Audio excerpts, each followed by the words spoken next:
خذ العفو وأمر بالعرف وأعرض عن الجاهلين وإما ينزغنك من الشيطان نزغ فاستعذ بالله إنه سميع عليم. Bismillahirrahmanirrahim. Kita melanjutkan masalah jahiliyah qiraah masalah jahiliyah ke-28, beribadah dengan mengharamkan yang halal.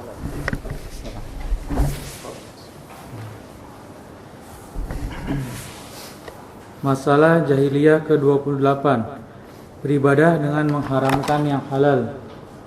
Allah Subhanahu wa taala membantah mereka dengan firman-Nya, Ya bani Adam khudhu zinatakum 'inda kulli masjidin wa kulu washrabu wa la tusrifu innahu la yuhibbul musrifin. Qul man harrama zinatallahi allati akhraja li'ibadihi wat-thayyibati minar rizq. Qul hiya lilladzina amanu fil hayatid dunya khalisatan yawmal qiyamah. Kadzalika nufassilul ayati liqaumin ya'lamun. Qul innama harrama rabbiyal fawahisha ma zahara minha wa ma batan wal itsma wal baghya bighairil haqq wa an tusyriku billahi ma lam yunazzil bihi sultana wa an taqulu 'alallahi ma la ta'lamun. Hai anak Adam, pakailah pakaianmu yang indah di setiap memasuki masjid. Makan dan minumlah dan jangan berlebih-lebihan. Sesungguhnya Allah tidak menyukai orang-orang yang berlebih-lebihan. Katakanlah, siapakah yang mengharamkan perhiasan dari Allah yang telah dikeluarkannya untuk hamba-hambanya? Dan siapa pulakah yang mengharamkan rezeki yang baik? Katakanlah, semuanya itu disediakan bagi orang-orang yang beriman dalam kehidupan dunia, khusus untuk mereka saja di hari kiamat. Demikianlah kami menjelaskan ayat-ayat itu bagi orang-orang yang mengetahui. Katakanlah, Robku hanya mengharamkan perbuatan yang keji, baik yang nampak maupun yang tersembunyi, dan perbuatan dosa, melanggar hak manusia tanpa alasan yang benar, mengharamkan mempersekutukan Allah dengan sesuatu yang Allah tidak menurunkan hujjah untuk itu, dan mengharamkan mengada-adakan terhadap Allah apa saja yang tidak kamu ketahui. Surat Al-A'raf ayat 31 sampai 33. Makna ayat-ayat ini, firman Allah Subhanahu wa taala, Ya bani Adam khudhu zinatakum 'inda kulli masjid. Hai anak Adam, pakailah pakaianmu yang indah di setiap memasuki masjid, yakni pakaian kalian untuk menutupi aurat kalian ketika tawaf atau sholat. Dan sebab nuzul atau turun ayat ini adalah bahwa ada sekelompok orang dari Arab Badui melakukan tawaf di Ka'bah dengan telanjang. Hingga pernah terjadi seorang perempuan melakukan tawaf di Ka'bah dengan telanjang, hingga terdapat bekas-bekas hitam di bagian bawah badannya karena bekas lalat. Sembari dia berkata, Al-yawma yabdu ba'duhu aw kullu wa ma bada minhu fala uhillu. Hari ini terlihat sebagian darinya atau semuanya, dan apa yang terlihat darinya tidak aku halalkan. Maka Allah Subhanahu wa taala menurunkan ayat ini, firman Allah Subhanahu wa taala, wa kulu washrabu, makan dan minumlah. Al-Kalbi berkata, masyarakat jahiliyah memiliki budaya tidak makan kecuali makanan pokok mereka, dan juga tidak makan minyak samin dalam masa haji mereka. Dengan itu mereka mengagungkan haji mereka. Maka kaum muslimin berkata, wahai Rasulullah SAW, kita lebih berhak untuk melakukan itu. Maka Allah Subhanahu wa taala menurunkan ayat ini, dan di dalamnya terlihat jelas alasan disebutkannya makan dan minum di sini. Jadi di sini makan dan minumlah bebas selama tidak untuk yang diharamkan. Termasuk hal yang melanggar di sini, mengharamkan yang halal, yaitu puasa mutih dan semacamnya. Ya, tidak makan kecuali nasi. Nah, ini kan syariat baru nih, kayak gini. Atau puasa buah, nggak membolehkan pada satu hari itu atau beberapa hari untuk makan, hanya makan buah yang boleh. Ya, ini syariat yang tidak ada sebelumnya. Jadi sama aja dengan mengharamkan Yang halal berbeda misalnya kalau memang dia tidak boleh memakan hal-hal yang memang divonis oleh dokter, kalau misalnya dimakan itu hal maka akan menambah penyakit. Nah, ini beda, ada sebabnya. Ada sebab urfi atau sebab tibbi yaitu kedokteran, maka ini enggak masalah. Bahkan memang menjadi imam makruh, bisa menjadi haram kalau dari tinjauan kesehatannya. Jadi tapi kalau misalnya memang tidak ada faktor sama sekali dari kesehatan, melainkan sesuatu yang kemudian berta'abbud dengan itu, maka ini maksudnya berta'abbud dengan cara mengharamkan yang halal masuk ke dalam hal ini, ya, masuk ke dalam sesuatu yang tidak ada syariatnya. Alhamdulillah. Lanjut firman Allah, wala tusrifu. Firman Allah Ta'ala, wala tusrifu, dan jangan berlebih-lebihan, yakni dengan mengharamkan yang halal sebagaimana yang sesuai dengan sebab turunnya. Firman Allah Ta'ala, innahu la yuhibbul musrifin, sungguhnya Allah tidak menyukai orang-orang yang berlebih-lebihan. Justru Allah benci kepada mereka dan tidak ridha kepada perbuatan-perbuatan mereka. Firman Allah Ta'ala, qul man harrama zinatallahi allati akhraja li'ibadihi, katakanlah, siapakah yang mengharamkan perhiasan dari Allah yang telah dikeluarkannya untuk hamba-hambanya, yaitu berupa pakaian dan semua yang mereka gunakan untuk memperindah diri, juga semua yang Allah ciptakan untuk kemanfaatan mereka dari bahan pakaian, seperti kapas dan katun. Begitu juga hewan-hewan, juga sutra dan wol. Wat-thayyibati min rizq, dan wat-thayyibati minar rizq, dan siapa pulakah yang mengharamkan rezeki yang baik, yakni yang dinikmati sebagai kelezatan, dan menurut pendapat lain yakni yang dihalalkan, dan juga dari makan-makanan dan minum-minuman seperti daging kambing, gaji dan susunya. Firman Allah Subhanahu wa taala, qul hiya lil ladzina amanu fil hayatid dunya, katakanlah semuanya itu disediakan bagi orang-orang yang beriman dalam kehidupan dunia, yakni semua itu adalah buat mereka secara asli sebagaimana tambahan bagi kemuliaan mereka di sisi Allah Subhanahu wa taala.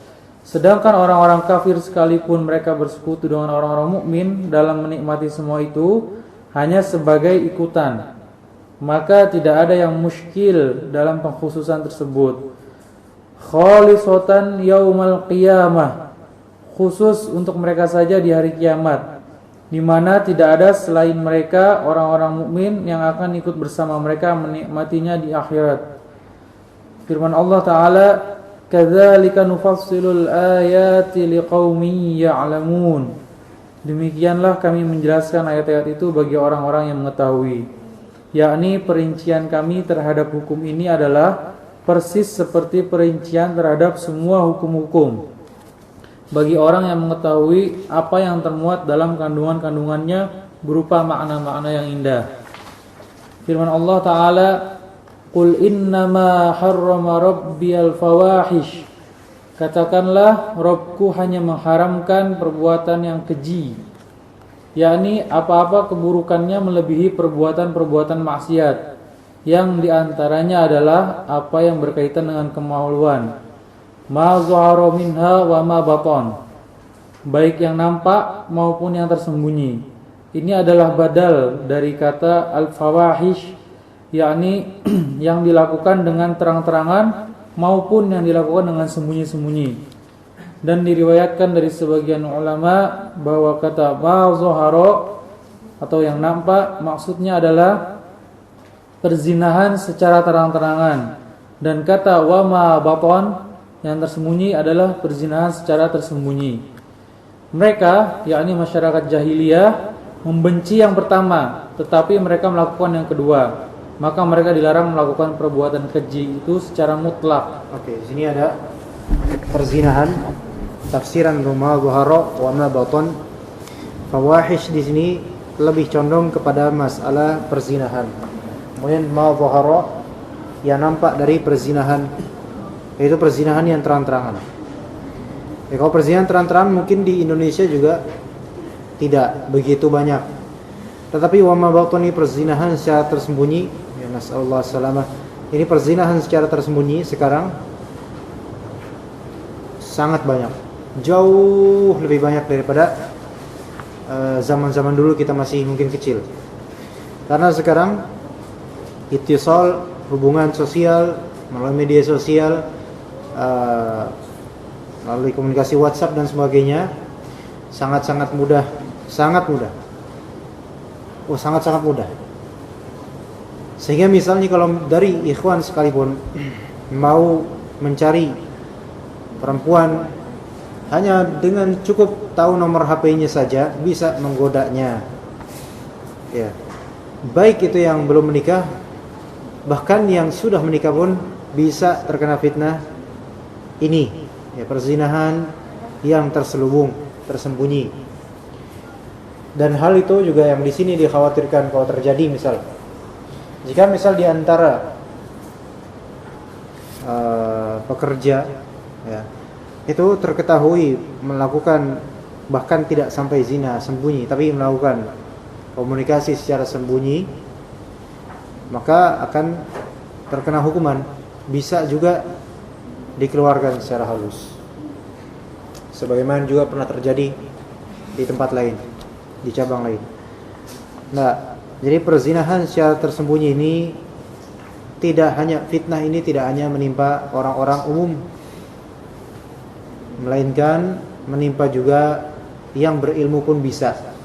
Sehingga kita semua sama-sama berlindung kepada Allah dari fitnah yang kedua ini, perzinahan secara tersembunyi.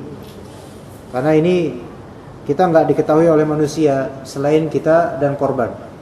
Tetapi Allah Maha tahu dan akan Allah tampakkan kelak kalau misalnya kita tidak bertaubat. Na'udzubillah.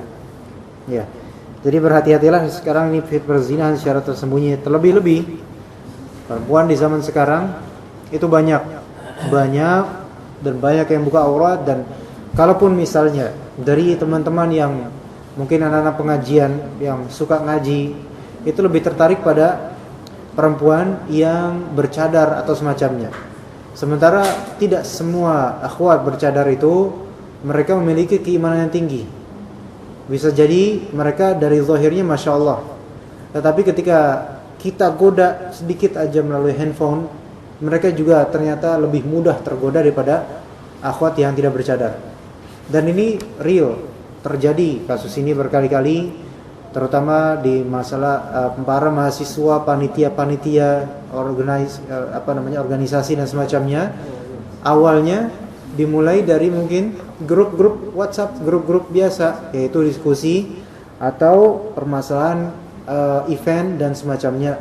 Kemudian karena ini kenal, ini kayaknya aktif sekali, ini akhwat atau ini ikhwan bagus sekali, mulai dari masalah curhat, masalah apa, itu sekarang jamak di mana-mana, entah mungkin di sini atau di mana gitu kan, atau mungkin kita sendiri pelakunya atau gimana.